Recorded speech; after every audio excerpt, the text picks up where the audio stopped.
You see, as a sculptor, I have always been dealing with the concerns of the human. And since the time that I have been working with human figures, one of the motifs that has been repeatedly coming to my series of sculpting is the boat. Now, what does this boat do?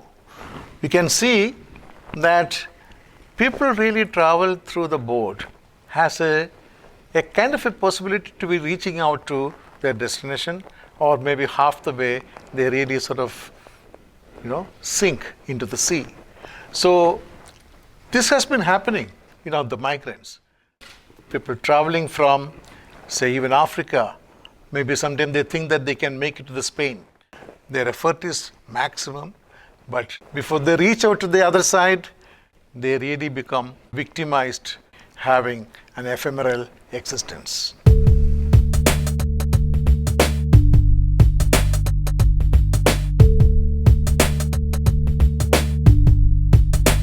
As an artist, as a person who is meant to be sensitive enough to understand and evaluate, these things gets reflected in your own work.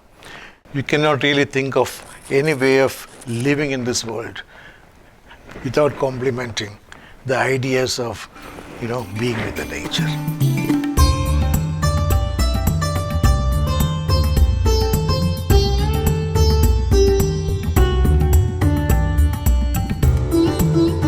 I stand before Maya.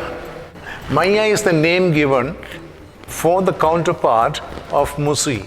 So these are the two characters that keeps appearing in my sculptures for the last 2 decades. Here she is being positioned to be taking off. Where is she sort of taking herself off to? A space which is called the liminal space. Liminal space is a destination. Everybody wants to be there where one wants to go, but still not clear about what is that space like.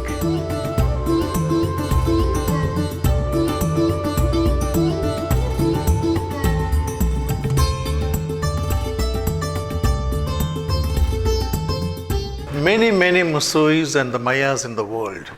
Here I am standing with one of the Musui who is extremely rooted and standing on the ground steady, a kind of a rigidity that you can see, but where the counterpart, the Maya, that has a kind of a movement. It's almost like sort of landed from somewhere to be together with the Musui, and the Musui is a kind of depicted as a kind of a surrendered person, and a kind of happily surrendered to the kind of movements of Maya. Now, talking about the exhibition, the sculptures here are in different scales. Some are life-size individual figures, sort of freestanding sculptures. Some of the figures are, you can see, kept to evocate certain lightness in the airbound positioning, called freehold. Now, along with that, you have multiplicity of many figures put together to connect it to form a kind of an integrated form. And that is what the little figures, who doesn't have any kind of a feature as such, but they are anonymous figures, yet to be sort of finding an identity of their own, but really are to be treated as human here. They are like a kind of a medium for me to model, to really take it to any kind of a shape and meaning.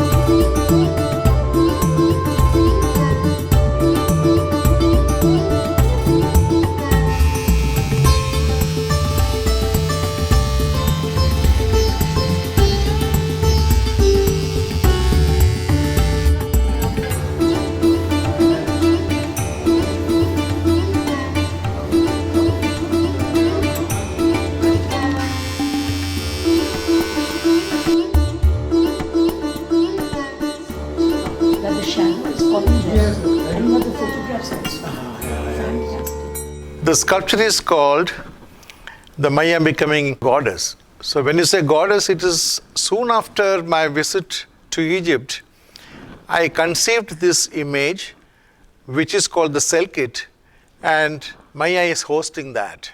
So Maya has always been hosting various icons, whether it is Indian or whether it is coming from elsewhere.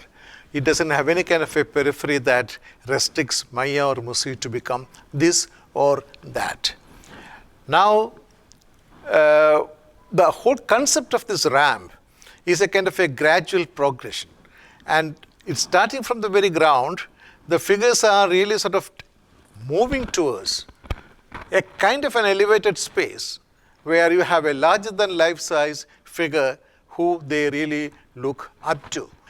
Reaching out to Maya means they are conceiving themselves to be of guide, sort of what you call it, guided towards the right direction. And also, there is a particular vase. There's an Egyptian vase that is kept in the middle of the ramp that has a lot of human bodies. It's filled with human. So the treasure, basically, I would like to say, the treasure of the Egyptian mythology, the treasure is human. So she is the guardian of goddess, of humanity. See, this is one of the important motifs that you can see. It's still happening in Kolkata, the city of joy or whatever you call it. Here, the hand-pulling rickshaws has always been there, and it is still there. Musu is the one who is sort of pulling the rickshaw, but at the same time there is a Maya seated on the shoulder. So Maya becomes not a kind of a burden for him, but maybe I would say she is much lighter for him in comparison to the memory that is carrying as a passenger. So now how do you sculpt memory? Because everybody we all carry the memory around. And the rickshawala is also having this memory as a passenger. And that is, you cannot, of course it's created with a lot of little figures put together and welded together to form a kind of a weight. Now what happens is that intangible ideas, people normally sort of keep themselves away in the process of sculpting. But intangible ideas can also sort of made to be very tactile. So in the process, I'm trying to sort of to say that this rickshaw, the rickshaw person, who is having his memory being carried, probably we all do in our own journey, in our own trajectory. Memory is the one that we always carry along with us. This 50 is not 50 sculptures. It's 50 people forming one sculpture. Walk or any crowd, that's sort of giving an impression that people resist. That photograph was taken open air. In Shantiniketan, when I was outside my studio, I took them out to the light from my studio for the first time. It's seen under the sky. It really does something else. Okay. So you can.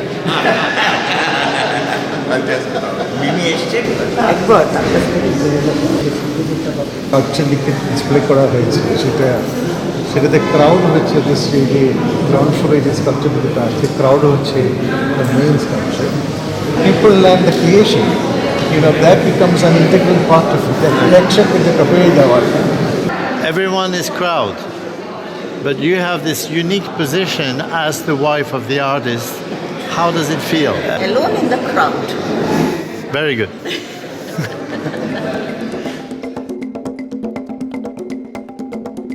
So in a sense, these people, although they are large, life-size, and we ought to interact them with our bodies rather than just stand and look at it.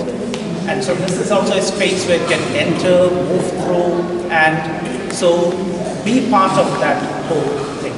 Even as we are invited in this world to move through,